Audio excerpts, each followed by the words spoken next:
And at that time, I wasn't full-time in WWE. I was just doing these spot matches where I was still shooting G.I. Joe, I think, or Pain and Gain at that time. Or, it was Fast and Furious 6. And empty gym, the way we like it. Focused. The empty gym, the way we like it. Getting ready to get after it. I had my wake-up call. Now it's your turn. This shit's getting ready to turn into a Rocky training montage. You gotta be the hardest workers in the room. And don't fuck the opportunity up. Instead of telling you what I think you should be doing, or how you could be better, I thought, well, let me just speak from the heart, speak from my gut, and really not have anything prepared, but just tell you what's worked for me. Maybe some of the stuff that's worked for me might work for you now, currently, presently, as you guys have your goals and ambitions, NBA championship, MVPs in this room, things like that, but then further on down the line, as you guys continue to live your life. The first thing I would just want to say is, this idea and this notion that you can be anything you want, and you can accomplish anything you want, right? We hear that. You've heard that from the time you were little boys. You hear that now. You're already incredibly accomplished. You can win an NBA championship, MVP of the league. You could become president. You could become governor. You could be in entertainment. You could do whatever you want to do. You guys know that. The thing that has worked for me is to remember the hard times. So, and I'm sure you guys all have your processes, and again, I'm gonna tell you what's worked for me. So before a big movie comes out, before, back in the days when I was wrestling with WWE, a WrestleMania match, anything big that would happen, I would always take a moment, and I'd just remind myself, all right, I was evicted when I was 14. We were kicked off the island, we couldn't live in Hawaii, had no place to live. A lot of shit happened then when I moved to Nashville. I was arrested multiple times by the time I was 16 years old. I gotta remember that. If I were playing on this team, before I lace up, before I get on the court, before I play in these big games, I would remember that. And it allows me then to be present in the moment and understand, holy shit, the stuff I have around me right now, this is the shit that I dreamed of when I was a kid. I am here. I played for University of Miami, played for great teams. Warren Sapp, Ray Lewis, they were my teammates. They were balling. Warren Sapp was playing tight end that time. I was starting defensive tackle. They moved him over to D-line. And he looked at me, he's like, yo, dude, I'm gonna take your spot. I said, you ain't taking my fucking spot. He said, I'm gonna take your spot. I said, no, you ain't. We battled, and he took my spot. Now you can imagine how that fucked with me, because there goes my opportunity. He went in, switched to defensive tackle, lit the world on fire. Well, what that did, it crushed me, it crushed my dreams. I had a piss poor senior year, zero production, no NFL, no combine invite, nothing. Finally went to the CFL, Calgary Stampeders, making $250 a week Canadian. Now I had to send that shit home to my wife at that time. Had no money. So I remember that. When I got cut from Canada, I had $7 in my pocket. And I always tell that story. So now my production company is $7, advertising agency is $7, everything is $7. So I always remember that. What helps me is to keep the hard times in the front of my mind, because it allows me to go into these big moments that I've worked my ass off, and you guys have worked your ass off. It allows me to go into these big moments with a different perspective. What it also does for me, and again, this is what works for me. I keep my back is up against this motherfucker every day. It's against this fucking wall. It's up against this motherfucker because it's what I believe in. And when my back is against this motherfucker, then there's nowhere to go but that way. That's it. So I feel like this could be something, an ideology and mindset that could help you, if you look at it that way. For me, I need this. I need this. So every day, my back is up against this motherfucker, and this is how I operate. Now, doesn't mean you don't smile, doesn't mean you don't laugh and joke, right? You're happy, I'm a happy guy. But when it comes to business, and when it comes to executing, it's up against this. And I gotta go that way. And I don't give a fuck who is in front of me. They're not gonna stop me. I feel like for me, it feels seamless. The prep is where the character's made. And I just don't mean the character I play, I mean the character in here. So for me, the prep is getting with the director, getting with the producers, getting with the writers, getting with So in essence, it's like getting with all your coaches and your different position coaches and all the meetings that you have to have, right? So that's the work you put in. The key for me was, where does it start? What's the anchor? What's the anchor? So I could have all these ambitions, and you guys have all these ambitions, which is great. It's important. I'll play this role, you'll play that role. I'll execute this thing, and it'll come out this summer. You guys will execute this thing during the summer, right, when it's time to really put in a lot more work. But the key with me is just always finding what the anchor is. And the fucking anchor is getting up at 4 o'clock in the morning every day before anybody else and grounding my thought process is in the no one will outwork me. No one. I love and I respect you guys. You motherfuckers won't outwork me. All starts with this. 2 hands, putting it to work.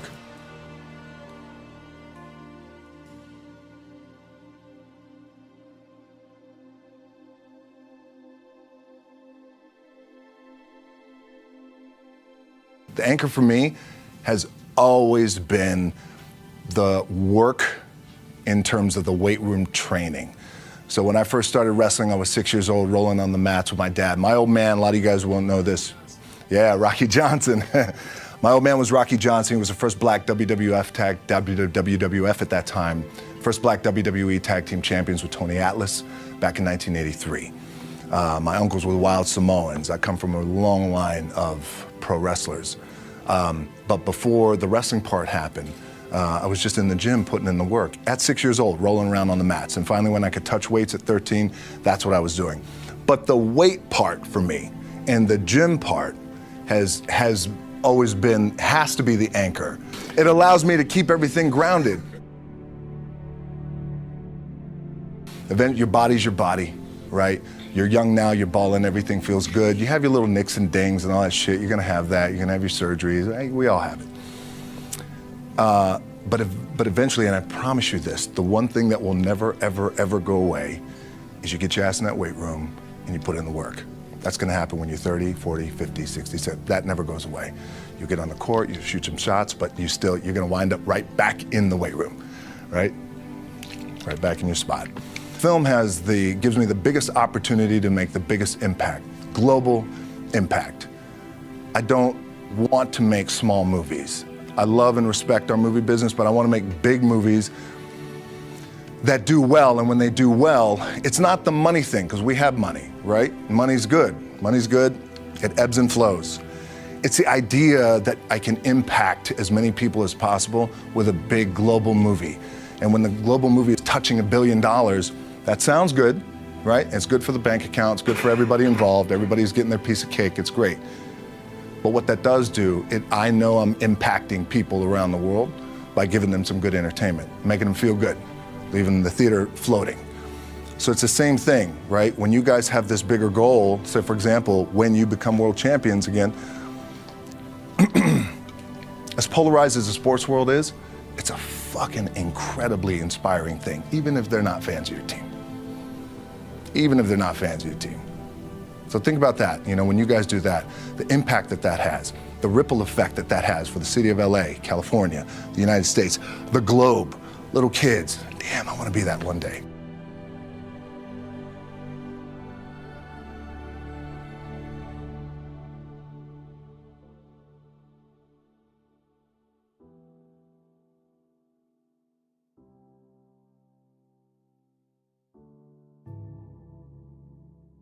And the thing that the WWE taught me, which I think you guys can take away and it can apply to a little bit of your practice and your business and your gameplay, is WWE taught me to always listen to the people. You always want to listen to the people. So when I would go out, look, you go out, there's always a lot of ego, and I want to do my shit, and then another wrestler will say, oh, I want to do my shit, and I want to do my finishing move, let me do my finishing move. I got to look good, I got to do all this. My last match in WWE, I'll share this with you guys too, is that, again, because there's a little bit of takeaway here from all this shit, is I wrestled John Cena, and I went in, I think it was 2013, I went in WWE champion, and we went in MetLife Stadium. We had a record-breaking attendance, which was amazing that night. We accomplished our goal. So I wrestled with John Cena. We had 45 minutes planned for the match.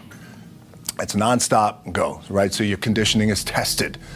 And at that time, I wasn't full-time in WWE. I was just doing these spot matches where I was still shooting G.I. Joe, I think, or Pain and Gain at that time. It was Fast and Furious 6 in London. Had to travel in the ring, get all my ring work in, travel back to shoot Fast and Furious, then back, WWE Raw, doing those shows. The big build-up to WrestleMania against John. We get to MetLife Stadium. It's a big night. This is it. It's game night, right? It's championship night for me. 45-minute match is planned out. There's no cut. There's no, all right, well, let's pick it back up tomorrow. You know, it's go time. It's just like you guys in a game. At the 15-minute mark, bang! I feel something pop. I'm like, boom, what the fuck? I'm laying there, and both of us are out. I said, oh, fuck, something's going on. And I stick my hand, now there's 85,000 people, right? And we're just laid out like this. I kind of roll over, I stick my hand down in my trunk just to see, I want to make sure that there was no bone sticking out. So if there's no bone sticking out, what the fuck? Something just happened. Referee comes over and he's like, Rock, you all right? I'm like, yeah, I think I'm all right.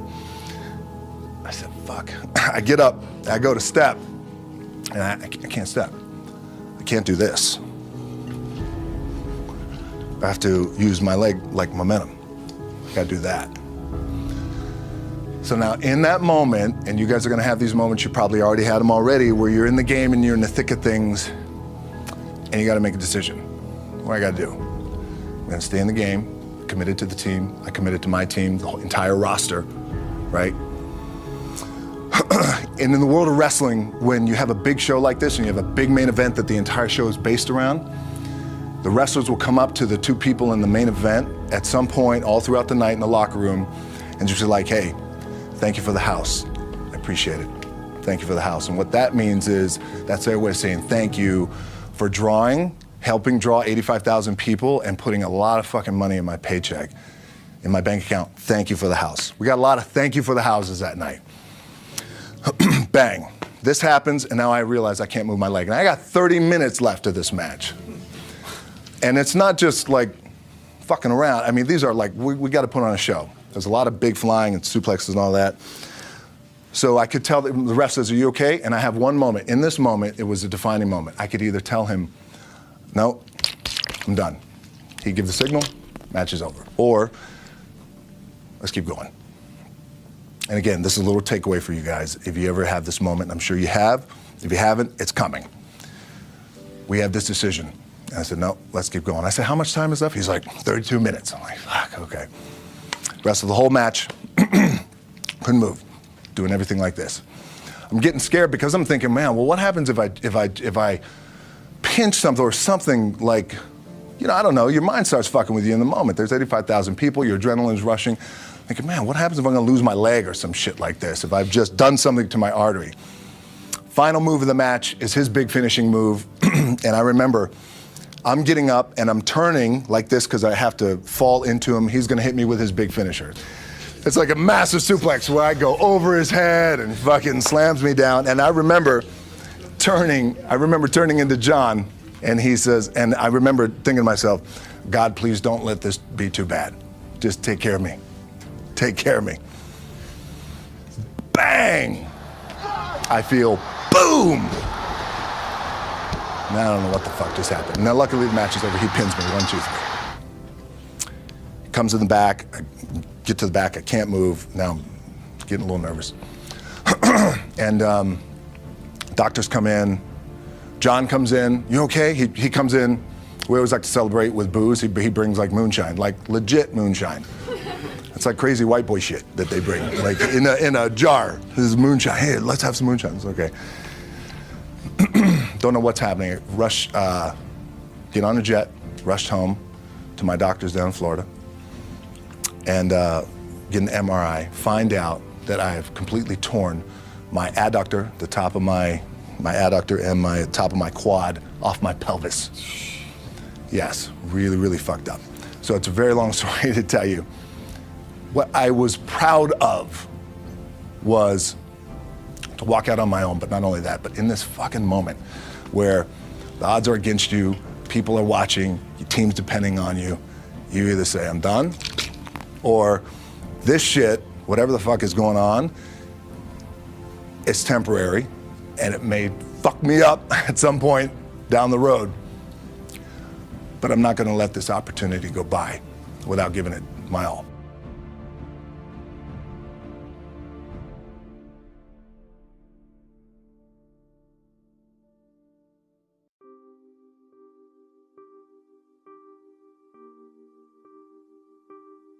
Look, at the end of the day, like again, it's the kind of stuff that I talked about at top is I have to hold on to my dad in his pickup truck came down 4 o'clock in the morning, picked me up in Miami from Tampa. We lived in a little shitty apartment in Tampa. He drove down in his little pickup truck to Miami to get me when I was cut from the CFL.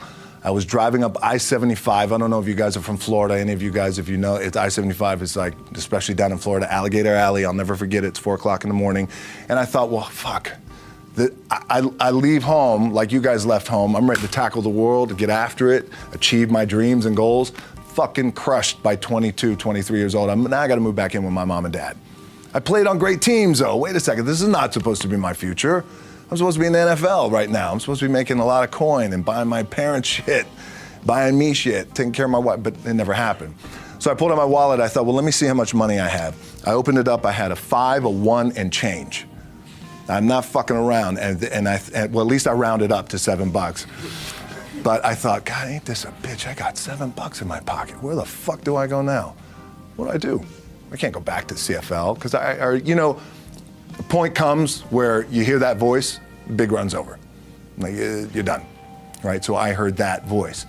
So as Coach was saying, man, I hold on to that shit. I'm telling you, my back is up against this motherfucker. We laugh, we joke, we have a good time. Press is always fun to do. Sometimes you gotta make it fun. That's another thing. You gotta do your best to make press fun if you can. But my back is still up against this motherfucker. I do not forget it. So Coach was saying, like, you're gonna go through challenging times as a team. You guys are on the come up, you're on the rise. What this also helps me do, and again, it works for me, is at some point, you gotta be fucking tired of not being number one. You have to be, and you gotta fucking play angry, and I play angry. Now, I'm cool and calm with my approach, and when I step out on my field, which is a set, or, like, there's some, and you're always gonna have haters, and haters are like, well, God damn, man, how many movies are you gonna make, or how much shit are you gonna do? Like, you do a lot of shit. I say, yes, it's my ambition. Of course, why not? I could do it. Yeah, I love what I do. And not only that, but in what world do we not work every day? It doesn't mean, it's just like you guys in the off season. You gotta work every fucking day. It doesn't end. My back is up against this thing, and I started to play angry, by the way, and I still play angry. My last match, Brock Lesnar, transitioned, and I realized if I had to be great at something, I wanted to be great in this world of Hollywood and movie making and producing and entertainment, I had to commit. And like you guys have to commit. Obviously, you commit to something, commit to the goal. So I quietly retired. 2 years later, I thought, what the fuck did I do with my career? Because my movies were not doing well. I was written off. It was around 2006, 2007. I was like, God damn. I left, I pulled a Jim Brown. I left when I was on top, like number one in the wrestling business, and I left. It was a ballsy, gutsy, some call it stupid move. But I had to commit and I had to follow what was in my gut.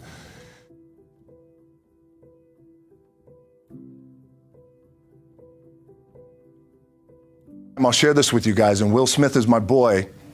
And I sat down at that time with the agency I was with, and they said, what do you want to accomplish? I said, I want to accomplish the world. I want the world, and I want Will Smith's career, and I said, and I mean this respectfully because I know he's here at this agency with us, I want to do it bigger and better. And they looked at me like I had 3 fucking heads, and they were like, okay. But I still stayed focused, and I still had still put in the hard work with my 2 hands, and that's it. And that's what it comes down to with you guys too. Look, I appreciate you guys giving me the time. I enjoyed this back and forth, rapping a little bit. But the one thing I do want to leave you with is, as you guys know, there's nothing you can't accomplish. You're going to go on, you're going to become world champions. The key for me, what I think one of the keys is, remember where you came from, keep that shit in the front of your mind, and when shit goes bad and it goes sideways, a lot of shit does, you're getting booed out of the fucking building, or you're coming through this injury, or people are writing you off, oh, you guys ain't gonna fucking make it, any of that shit. You gotta keep it in here. And it really has to, it should drive you. It should. It works for me. It should drive you. You got all the talent in the world. It's all here. It's all here. Everybody's the next best thing. Everybody's the thing. Everybody's the best. It's all here. But goddamn, I want to do it better. I'd want to do it better. I don't know how that is, because they even said to me, well, how do you do it better than him? This was in 2006. I said, I don't know. But I do believe there's a better way to do it and a different way to do it. Maybe it's through social media, connectivity, global, I don't know. Let me understand the market, all that. And here I am.